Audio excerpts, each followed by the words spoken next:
Kaya ko po nasabi to kasi dumating sa buhay naming pamilya na nag-i-enjoy kami, pero dahil yun po yung pakiramdam na parang huling mga panahon na po namin sa buhay dahil po kami ay may karamdaman. Hayaan niyo po ako na isama ang aking mag-ama dito sa stage kasi po sila po ang pinanghuhugutan ko ng lakas.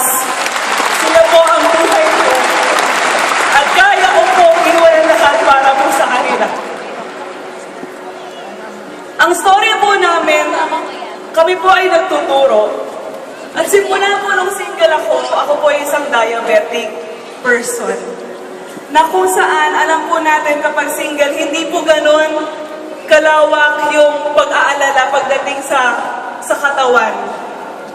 Pero dumating po sa punto ng buhay namin nung kami po ay nag-asawa na.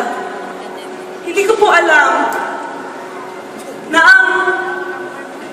ang pinakamasakit na maranasan bilang isang diabetic person ay ang magkaroon ng isang anak na meron pong butas sa puso, dalawang butas yun sa puso. Dumating po sa buhay namin ang batang to. Dahil po answered prayer po siya, hiningi po namin po siya sa Panginoon. Nung maliit pa po siya, napakaitim po ng kanyang mga kamay, yung daliri niya. Ang kanya po mamatay, nagluluha ng walang, yung hindi niyo po alam kung saan nanggagaling, hindi naman po umiiyak. Talong po ang kulay ng kanyang bibig. At kapag tuwing aatakihin po siya na parang epileptic, kailangan po namin idikit ang kanyang paa, ang tuhod niya sa kanya. Para po makahinga po siya ng ayos. Lahat po ng bata nagkakaroon ng viral infection. At pag dumadating po yun sa anak namin, lumalaki po yung ulo niya kasi tumataas po yung bakterya sa utak niya, kaya po namamaga ang kanyang utak.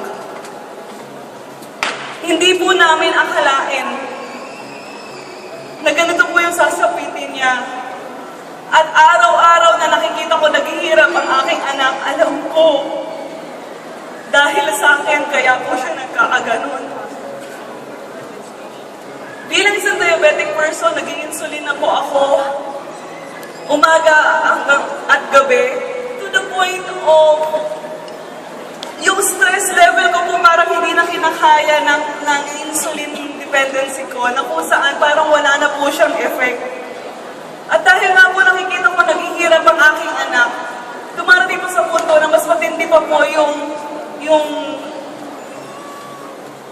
tama po ng stress para po lalong maghirap yung katawan ko, to the point na lagi ako naninigas, namumulikat po ang aking paa at kamay, hindi ko po siya mailakad kung wala pong injection. Marami na pong basa ang aking katawan kaka-inject at hindi ko po alam kung paano na po mawawala yun. Noong nakita ko po na ang kondisyon ng anak ko ay hindi na po kami magtatagal sa Mindanao, galing po kaming Zamboanga. Ibinaba po namin siya dito po sa Manila na kung saan naging part po siya ng OPD ng Philippine Heart Center. Pero kung bago po mangyari yun, dahil po sa pakiramdam ko, wala na pong pag-asa ang aming kondisyon. Dumating po sa punto ng buhay ko na nagkaroon po ng diabetic stroke. Nalabulag na po ako ng 5 hours. Dahil po nagbaas po ang sugar level ko ng 700. Yung panahon na po na yun, hinihingi na po namin mag-anak na kunin na po kami kasi po naawa na rin po ko sa asawa ko na wala na pong magawa. Kung hindi alagaan kaming mag-ina, kung hindi po dahil sa pamilya niya, siguro po hanggang doon na lang po yung buhay namin. Until one day, nag-decide po kami pumunta dito sa Manila. Hindi po kami taga rito, iniwan po namin ang lahat-lahat ng trabaho namin para po masustanan yung pangailangan ng anak ko po. Iniwan po namin yun from Mindanao going to Manila. Nakiusap po kami sa mga kaibigan namin dito. Nagpatarehan kami, pansandalian lang, at kapag gumaling naman po kami po ay babawi. Kaliwa kanan, para po kami nag-house hopping. Kung sino po magpapatira sa amin until one day, wala na po nagpapatira sa amin. We prayed a lot. na meron pong tatanggap sa amin. And we really thank God na meron pong isa sa aming mga church member na nagpatira po sa amin. Na ngayon po ay kasama po natin at partner na rin po natin dito po sa AIM Global. Ito po ay nasa pangalan si Jay Mariano. Maraming pong salamat po talaga sa kanya.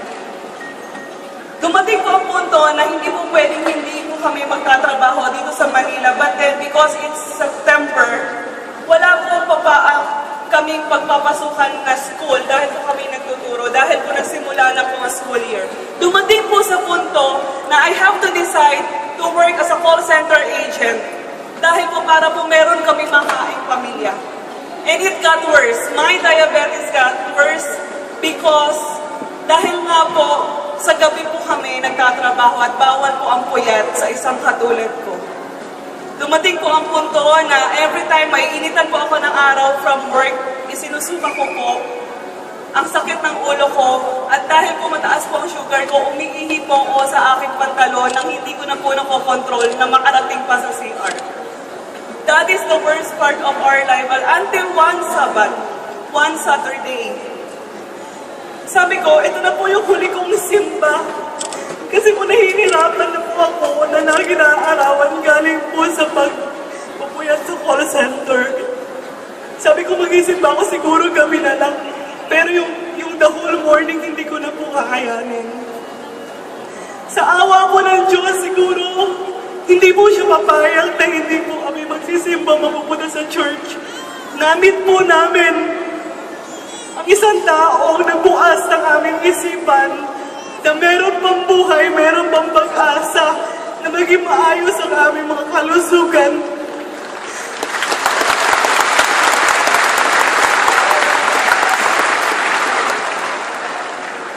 Wala pong itong iba kung hindi si Mr. Ramon Alburo, ang founder ng grupong Tulungan. Walang iwanan simula sa hirap hanggang sa ginhawa ng buhay. Maraming salamat, Kuya. At sa grupo po ng A1 Dragon, sa pamilya po ng Alburo, na kung saan alam ko po kung hindi niyo po sa amin binigay ang AIM Global, siguro po patay na po kaming mag-ina. Dumating po sa punto na humingi po kami ng tulong sa kanya. Sabi ng asawa ko, nakita mo yung mag-ina ko, may sakit. Pwede yung ba kami bigyan ng trabaho? Dinala po namin kami, Sabado yun, sa 7th floor ng Mercandy. Akala ko po, hanap buhay ang ibibigay sa amin. Job interview, inupo po kami sa seminar. But all of a sudden, hindi lang po pala hanap buhay ang binigay sa amin ng AIM Global, kundi buhay po namin, pinalik po niya ang aming mga... Yes!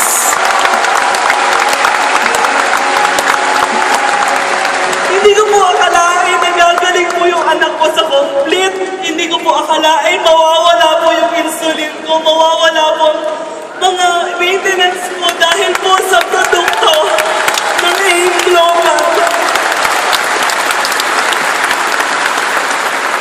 Alam ko po, siguro po kung wala pong AIM Global, kung wala pong produkto ninyo, wala na po siguro kami. You are an extension of our lives, naging oxygen ang mga produkto ito para mabuhay po ulit kami. At hindi ko po talaga lubos maisip na kung mawawala po ito, sigurado po wala na po kung iba pang makikitang produktong kasing galing ng AIM Global Products. Alam po po